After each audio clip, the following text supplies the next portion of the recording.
Greetings. This is Doc Ock here today, joining you at the beginning of a nice fresh week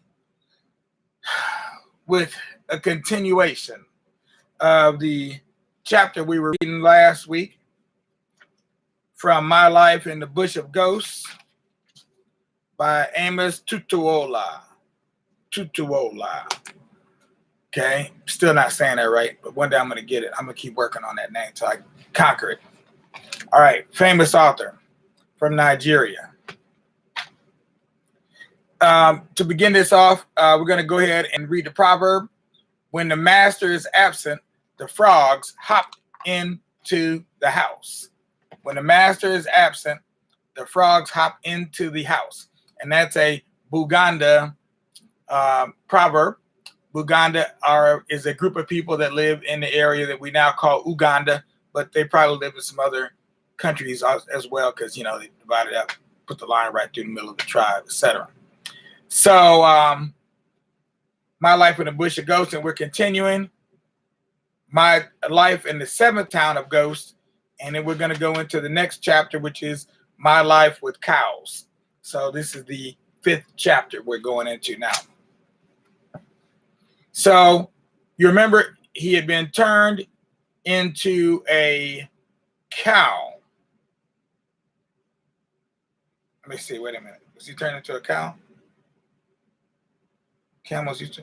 After he changed me to a person, right. Then he went away to take the reins, which he would put into my mouth when he changed me to a horse. But as soon as he went away, I saw where he hid the juju, which he was using to change me to an animal or creature that he likes. So I took it and put it into my pocket so that he might not change me to anything else. So right now, he's back to being a person again. God is so good, he did not remember to take the juju when he came out from the house. He thought he had already put it inside the pocket of his leathern trousers, which he was always belting with a big boa constrictor, because he would not change me to a horse until he climbed a mountain, which was at a distance of about 6 miles from his town. And his aim was that he would change me to a horse after he had climbed the mountain and ride me from there to the town in which he was invited to the conference. When he came back from the house, he simply threw me inside the big bag, which he hung on his shoulder, because he could not go anywhere without this bag, as it is a uniform for every king that reigns in this seventh town of ghosts, which belongs only to smelling ghosts. Immediately, he put me inside the bag. Then he kept going to the town that they'd invited him to. But when he climbed the mountain to the top, he branched to his right. Then he bent down and started to pass excreta. In other words, he took a dump. But as I was inside the bag, I was thinking how I could escape from him. And after a while, I remembered that I had taken the juju, which he would use before he could change me to any creature that he likes. And at this time, he has no power to change me to a horse again. So I jumped right out from the bag to the ground, and without hesitation, I started to run away inside the bush for my life. And immediately he saw me running away. He got up and started to chase me, saying thus with loud voice, the earthly person is running away. How can I catch him now? Oh, what can I ride on to the conference today, as all the ghosts who invited me are waiting to see me on a horse? Oh, if I had known, I should have changed him to a horse before I left home. But if my head helps me and I catch him now, I will change him from today to a permanent horse forever. How can I catch him now? But as he was chasing me fiercely and saying like that, I myself was also saying thus, how can I save myself from this smelling ghost who wants to change me to a permanent horse forever? And if he catches me now, it means I would not return to my town, or I will not see my mother forever. But as any ghost could run faster than any earthly person, so that I became tired before him. And when he was about to catch me, or when his hand was touching my head slightly to catch it, then I used the juju, which I took from the hidden place that he kept it in before we left his house. And at that same moment that I used it, it changed me to a cow with horns on its head instead of a horse. But I forgot before I used it that I would not be able to change back to the earthly person again, because I did not know another juju which he was using before changing me back to an earthly person. Of course, as I had changed to a cow, I became more powerful and started to run faster than him. But still, he was chasing me fiercely until he became tired. And when he was about to go back from me, I met a lion again who was hunting up and down in the bush at that time for his prey, as he was very hungry. And without hesitation, the lion was also chasing me to kill me for his prey. But when he chased me to a distance of about 2 miles, I fell into the cowmen's hands, who caught me at once as one of their cows, which had been lost from them for a long time. Then the lion got back from me at once for the fearful noise of these cowmen. After that, they put me among their cows, which were eating grass at that time. They thought I was one of their lost cows and put me among the cows, as I was unable to change myself to a person again. So now he's a cow, and he will experience life as a cow, my life with cows. As I was among these cows, I was ill-treated as a wild or stubborn cow by these cowmen, and always given double punishments, which should only be given to the cows. At night, they would put the whole of us in the yard and lock the door so that we might not escape. But as these cows were not persons and also more powerful, several times they would be scratching me with their horns and hooves and jumping on me in the same place that I was cast down, and thinking that no doubt one day I should be killed or sold to a butcher who would kill me as an ordinary cow.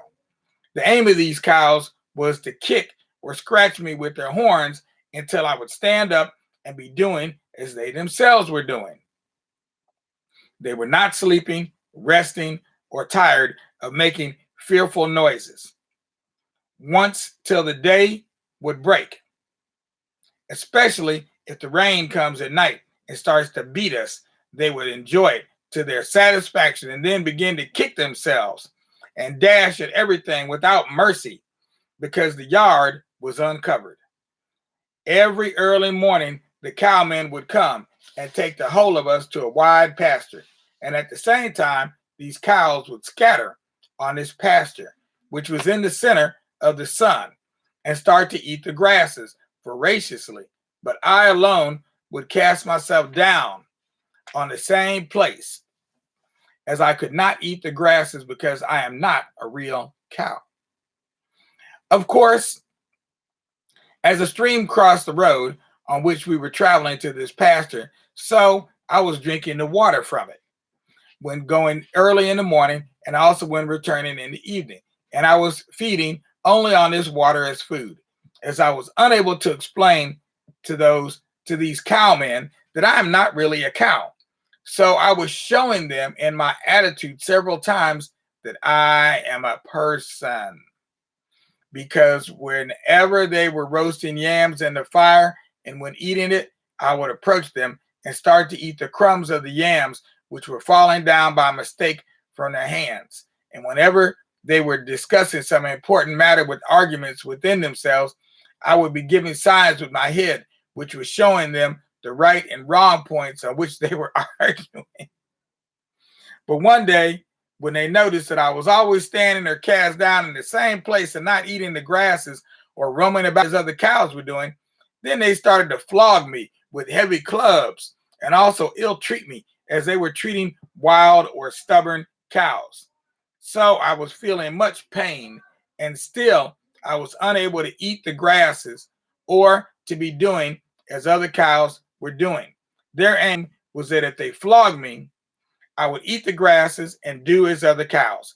But after they had tried all their efforts and failed, then they thought that I was sick. After the third day that they thought so, they took me to a market for sale. But unfortunately, nobody bought me until the evening that the market closed. Then they took me back home. Again, 2 days later, they took me to this market for the second time for sale. But the butchers bought all the rest cows in the market and left me alone.